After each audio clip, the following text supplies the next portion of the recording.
Hello and welcome to another week's edition of the Weekly Wallen Review Show. We had a good week last week with Unforgotten on the quick backup. A very impressive win from her. Very good win, Charlie. Hello everybody. Yeah, she looks a very promising filly, and we've put her straight aside and have a short break before preparing for the big autumn carnival ahead, and being by Fastnet Rock out of a Galileo mare. There's a lot to be excited about with her. Absolutely, and Vassal returning back down to Sydney from the Queensland stable. Yeah, I think, Saturday it just showed, the last few weeks, it just showed how all the stables are complementing each other, including Unforgotten. She only got time for a short spell, so she went up to Queensland.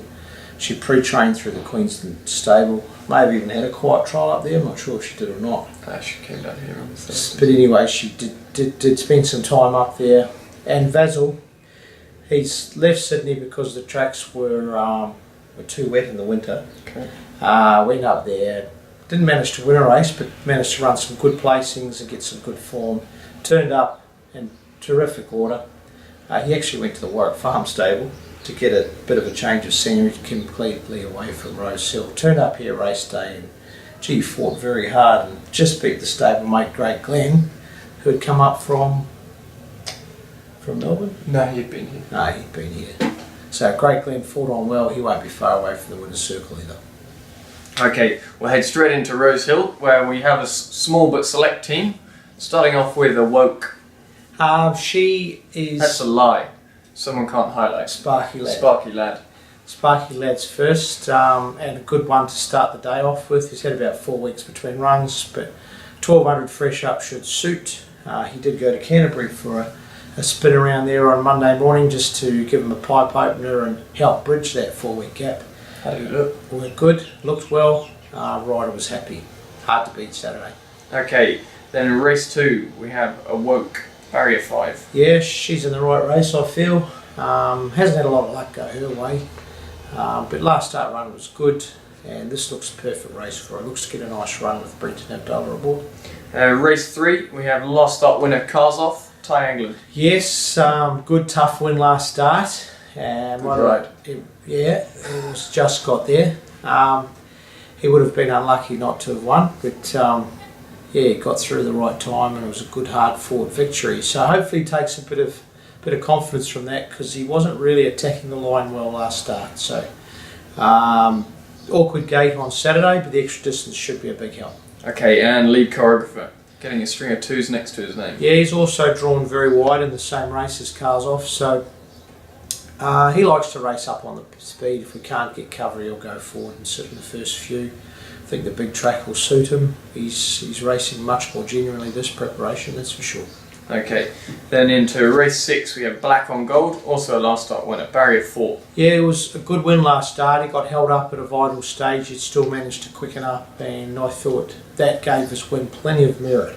This is a tougher race, but he's in well at the weights. He's drawn well. Kathy O'Hara retains the ride, so I think he'll be very hard to beat again in a stronger race. Okay, into race 7 we have the ultra consistent Best Guess.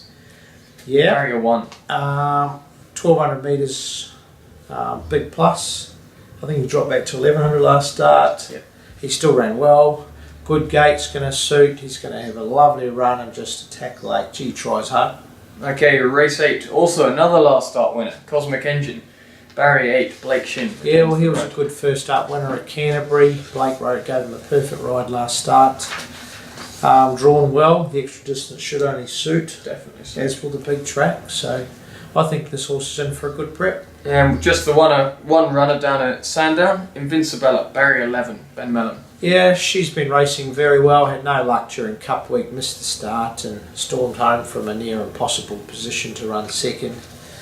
Start before that also unlucky, so she's in good form this prep, and it's a good opportunity to pick up some black type, but does need a little bit of luck from the gate. And an early finish for Twig up in Doomben, just 2 in the first, My Giuliano and The Rumour Farm, both last start winners. Well, there you go, Charlie. Small field. Yeah, 7 or Gone out. Yeah, maybe. A little bit stronger race especially for the rumour file. Jeff Lloyd retains the ride, barrier 1. And my Giuliano, Robbie Fart suspended, so Michael Cable takes over. Correct. Lose nothing there. We're starting to work out the jockeys up there. There's some really good riders up there, and we appreciate their support, and they're doing a good job for us. So I think both horses should race well. Hard to split them, maybe a slight leaning towards my Giuliano. Okay. And we'll just quickly whiz through the Friday night runners at Canterbury. In the first, we have Higher Ground. He was good on Cup Day. Yeah, went to Canterbury Monday morning, got a little bit lost, but got the blinkers on Friday night. Okay, and Semper Fidelis. Loved her first up run, she'll love this distance. Normal tempo, what we see are very hard to beat. Hopefully they don't back off the speed in the mid stages. Okay, race 2, Skifield, barrier 1. Needs to improve, coming back in trip, but it is a moderate race.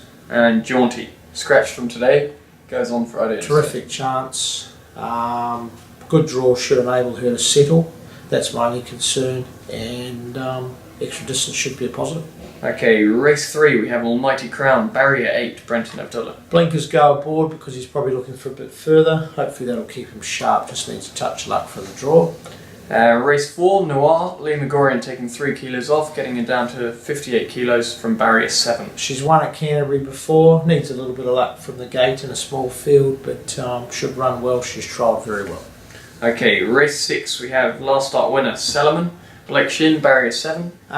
Should be hard to beat again, slightly awkward gate. Blake knows him well, and Blake's riding in terrific form. Horses worked well. Okay, in the same race we also have Follow Suit having the first run for the stable. I think he'll need the run. I think second up 1900 will suit him better. Okay, and into the last we have Tumultuous, barrier 10, Ty England. Yeah, disappointing last start. I think we'll ride a bit more conservative on Saturday and gets back to Friday and gets back to a better track. It's a big plus. Shield Hall, last start winner, barrier 11. Yeah, has to overcome that, but Glenn Schofield rides again. Just need to get into a 3 wide line without covering too much extra ground from the half mile and see how she finishes off last furlong. Okay, and Mo Queen stepping up to the 1900. Needs to improve. And Malmas, barrier 2, Jay Ford. Very good chance. He's settling much better since the gear change of the Norton bit. Jay rode him last start. Didn't get beat far. Should be hard to beat. Okay, best of luck folks. Have See you a lovely later. weekend.